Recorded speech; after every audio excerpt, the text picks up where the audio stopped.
Since I was a kid, I've loved Crash Bandicoot. I didn't have many of the games in the series, but the ones I grew up with, I really liked. I grew up with Crash Bandicoot The Huge Adventure and Crash Purple for the Game Boy Advance, and I loved those games. I made sure to play them at least once a year, roughly. Even Crash Purple, don't at me. I was also a big Skylanders fan, so when I heard they were adding Crash and Neo Cortex to the game, I was hyped. When I bought my Nintendo Switch in 2018 and I heard about the Insane Trilogy, I made sure to get it. It took a while, but a few months back, I finally managed to beat those games at 100%.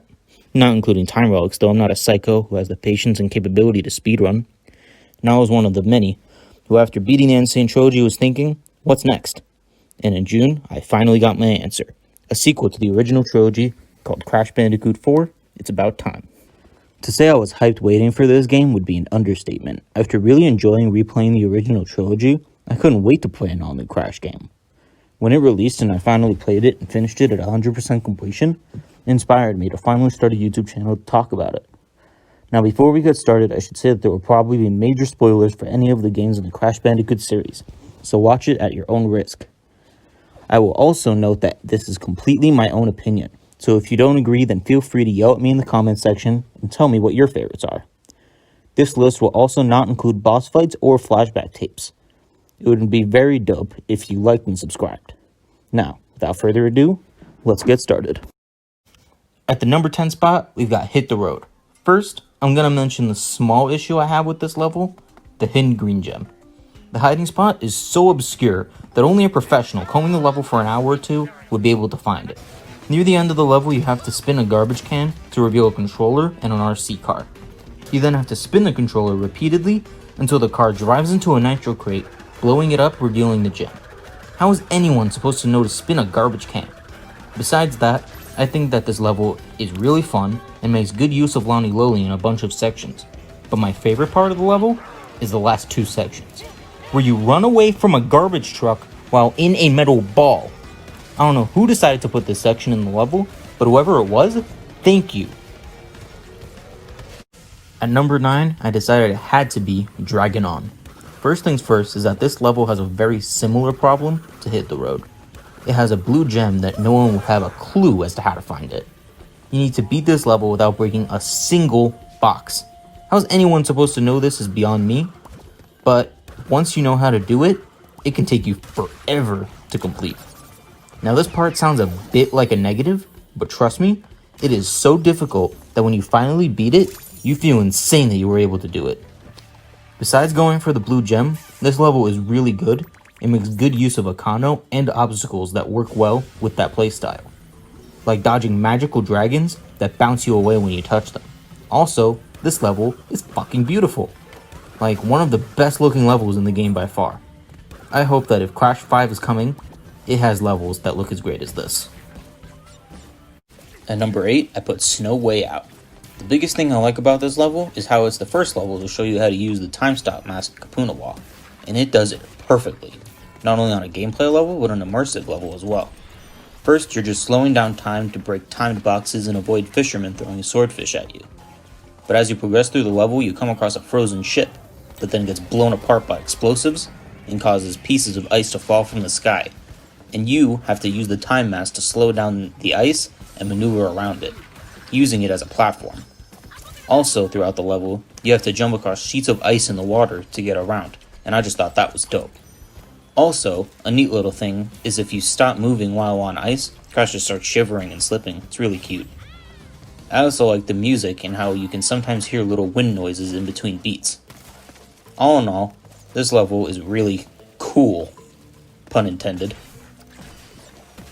Yeah, I'm just gonna show myself out. At number 7, we have Dino Dash, the third level in the Eggipus dimension. In my opinion, I think that this level's rail grinding sections are the best in the game by far.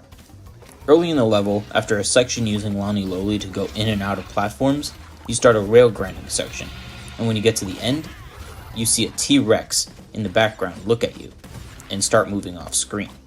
This is subtle foreshadowing to later in the level where that same T-Rex comes back and chases you trying to eat your ass. Also, it's a nice and subtle reference to the prehistoric levels in Crash 3. In the level, there's also a dope ass section where you're rail grinding while avoiding a herd of Triceratops. I don't think they should use time travel again in a future game, but if they insist, there better be a prehistoric level with dinosaurs. And number 6, we've got the level that I've heard people refer to as Hell. Cortex Castle. Even though Twisted Tunnels is like 10 times harder with its full jump path, but we'll just ignore that. First off, the idea of Cortex going back in time to stop himself from creating Crash in the first place is great. Not to mention that when he shows up, the past version of himself thinks he's an imposter, and future Cortex has to try to convince him that he's actually from the future. For the level itself, I was not lying. This level is hard. At the start of the level, you go from section to section, each testing you on your abilities with the quantum masks. First, a part with Lonnie Loli, where you phase in and out of platforms and lasers. And then a section with Kapunawa, where you stop saw blades that are shooting out of the walls to use them as platforms. After that, a section with Akano, where you have to use TNT crates as platforms while dodging nitro crates and some of Cortex's goons. Finally, a section with Ika Ika, where you change gravity repeatedly to dodge saw blades and lasers. After you finally finish all of that, you go into one of the hardest sections of the game. In these last 3 checkpoints, you switch between masks repeatedly and have no time to react. And it makes you rely on your instincts and pure muscle memory to pull it off. I died so many times in this level that it was insane. But because of the amount of times I played it, when I came back for footage, I realized just how easy it was for me to get through those last sections. This level is a masterclass of level design, and I hope to see where they can take the ideas from this level in the future. At the number 5 spot, we've got Home Cookin'. This is the level that introduces Dingodile to the game, and he sure is a highlight of this level. To see him make fun of Crash and Coco for jumping on crates, and then hearing him curse when a group of dudes blow up his restaurant, Dingo's Diner. For the level itself, it's great at showing you the swamp that Dingodile lives in. You travel throughout the swamp on decks, blowing up signs with bats on them and blowing up a bunch of juice mixers that block your way. You can also blow up a bunch of guys with some sort of gun on your way throughout the level, and you have to hide behind big crates to dodge their bullets. Finally, at the end of the level, you have to fight a bunch of these guys at once and blow up all the boxes they had. Basically, this level is just blowing stuff up left and right, and I love it. For number 4, we have Booty Calls. I think the name is great, but I agree with people online that it should definitely have been called Call of Booty to make fun of the Call of Duty franchise. But that's besides what's important about this level. The reason this level is one of my favorites in the game is because of how subtle it is at some points. At the beginning of a great rail grinding section, if you look in the background you can see some rats with swords guarding a gate. Once you finish the rail grinding section, you arrive at that gate and realize that the whole section was a circle. I also really like the enemy design in this level, like a stack of rats with swords or an octopus holding swords in each of its tentacles. This level is also just insanely creative with where it puts its hidden gem. You find it in a goddamn treasure chest. Something so simple yet really cool. I also love the music, with how it's loud and bombastic with what I think is bongos. In the 3rd place in the ranking, I put the 2nd level of the game, Insanity Peak. A lot of people compare the Crash Bandicoot games to the Donkey Kong Country games, and this level is one of the best examples of that. Going through dark areas with fitting music, being very precise with how you move around, that's a DKC staple if you ask me. I was a huge fan of most of the Donkey Kong Country games, and I has been waiting for a 6th one for years. Seriously, Nintendo, when is that happening? It's great to have a level that really feels like those games. And honestly, a Donkey Kong and Crash crossover game would be pretty dope now that I think about it. Wait, let's get back on topic here. So besides my insane idea, this level has some other great stuff, like introductions to rope swinging and phasing platforms. Not to mention the red gem hidden in this level. If you look hard enough, you'll notice a drawing on the wall detailing how to get it before the room it's in. Once you meet Lonnie Loli near the end of the level, you get chased by a big monster and it's awesome. The first world of this game is absolutely phenomenal, especially the next entry on this list.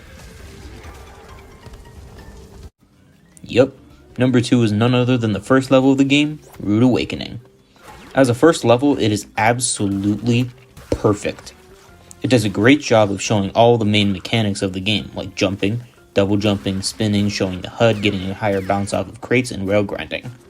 The rail grinding itself is dope just in how it shows the wide scope of things you might see in this game.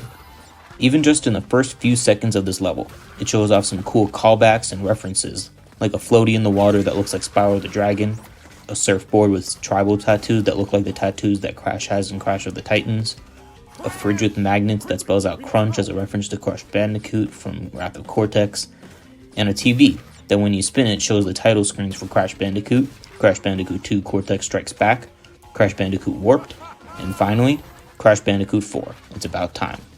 I couldn't have asked for a better first level than this.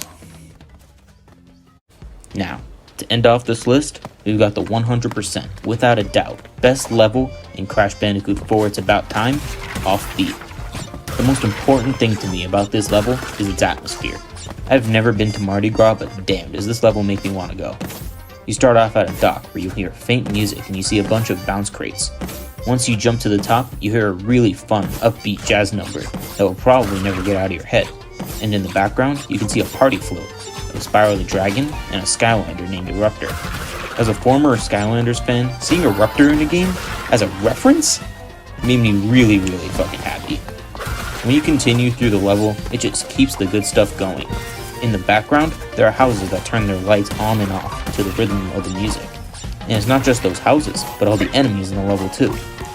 Later through the level, you can see even more references. Floats of Purah the Tiger and Fake Crash.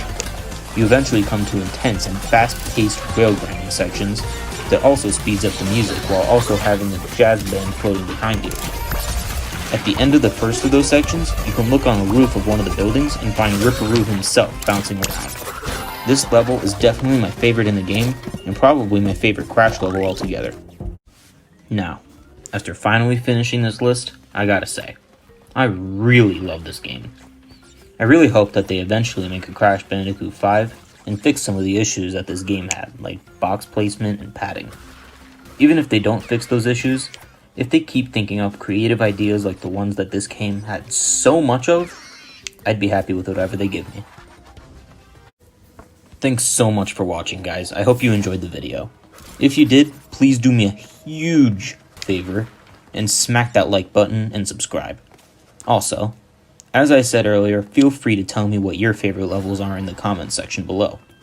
Also, if you have any ideas for a future video, let me know. I might just do it. With all that said, bye.